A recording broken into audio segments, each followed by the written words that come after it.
Good evening, Urbana Friends Church, and welcome to another Vision Cast Monday, where hopefully we'll continue to do a quick recap of this past Sunday's sermon and just break down some of the core ideas that were going through my mind and my heart, and I wanted to share to you from God's Word. And I just hope that it doesn't take away from the sermon on Sunday, and I encourage you, if you haven't seen it, to watch it on our Facebook or listen to it on our website.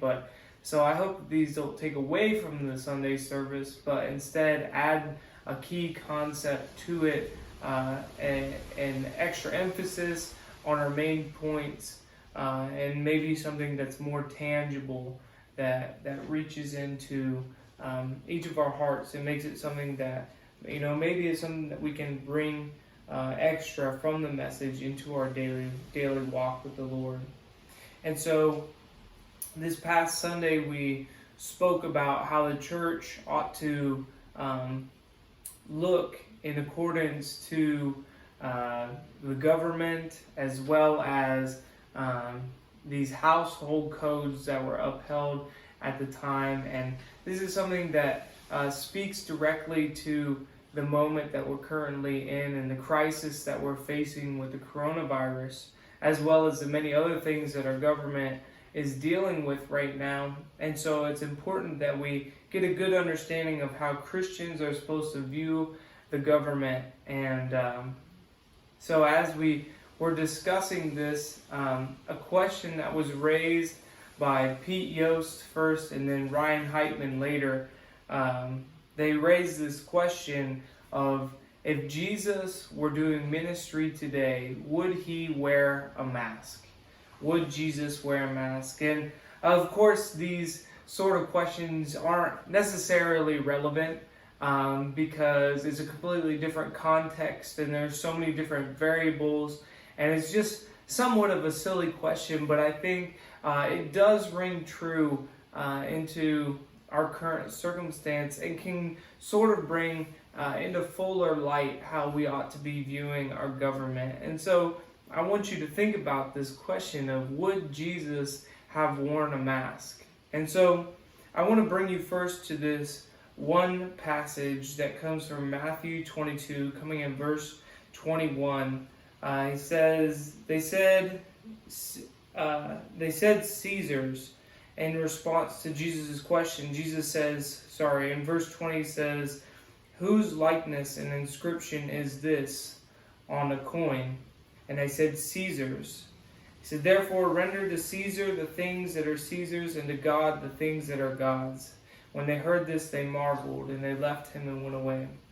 You see, the people were asking, is it right for the people to pay taxes to Caesar? Because this was part of something much larger that we talked about on Sunday, where if you're paying homage through taxes to Caesar, are you also taking part in this worship of Caesar as God? And so the Christians were seen as these people who were speaking out against the current power structure that was held during the time of the Romans, because they were preaching about serving a God that had no image and a God that certainly wasn't the emperor, and they preached against serving any other God besides their God. And also, Jesus' message was one that was extremely radical, and one that is ringing especially true today, and can be seen solving a lot of the problems that we're crying out for justice for and healing from. And the gospel just rings so true today as it did then. And so you begin to see the development of the theology that Paul speaks about, that the gospel message was meant for male and female, Jew and Gentile, freed and slave. It was meant for all people of all races, of all skin tone, of all languages. It was meant to be a unifying message that brings all people back into the restorative relationship of Jesus Christ. And so you have this question then, if all people are equal, then there is no hierarchy that's set up according to Roman household codes. And so it seems to be upending the very basis of what Roman society was based around. And so the people who are asking Jesus this are trying to entangle him. They're trying to trip him up on his own words and his own teachings by hopefully getting Jesus to say that people should not have to pay taxes, because the message seems so counter to what the government is doing. But Jesus amazes them by what he says. He says, "Render to Caesar the things that are Caesar's, and to God the things that are God." And so, in accordance to the question, would Jesus wear a mask? I think that the answer has to be, if the government told him so, that he would. He would, because he's not trying to upend the government.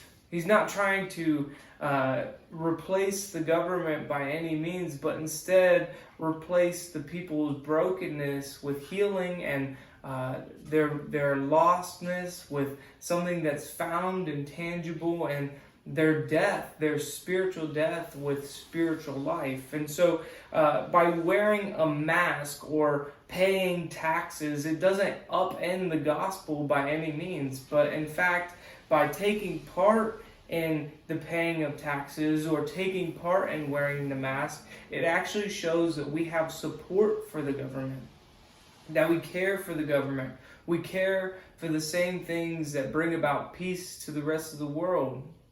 And so because of those things, by showing that we care for those things, it actually has the possibility of bringing others to Christ, because we are peaceable with the peaceable people around us. We are bringing restoration to the people around us, and sometimes that restoration can come through the means of the government.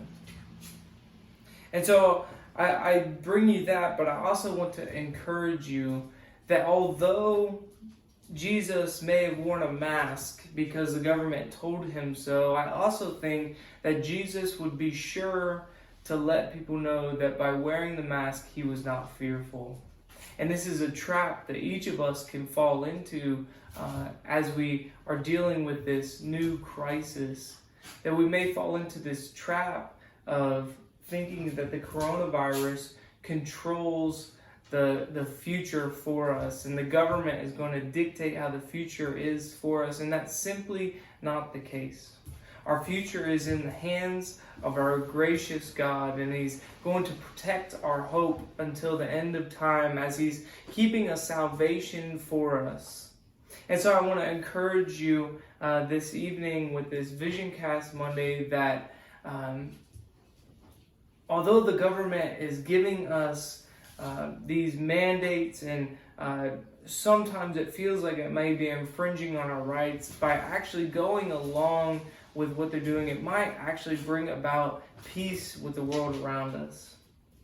And then also I want to encourage you that even though this coronavirus can be scary at times, both for our health, or maybe for the economy, or maybe for our jobs, or for our family's health, whatever it is that might be scaring you, I just want to encourage you to lean all the more into the Lord in this moment. That the Lord is surely bringing something beautiful out of this, and that beautiful ministry will spread because of the work that Christ is doing through Christians at this moment. And so I urge you to be praying towards that end, to be leaning into a confidence in the Lord, and fleeing from fear, becoming a fearless people who are emboldened by God at this moment. And so I encourage you all, I love you all, and I am praying for you, but that's what I have for you tonight, and I'm praying for you that God blesses you and keeps you in the days to come. All right, God bless.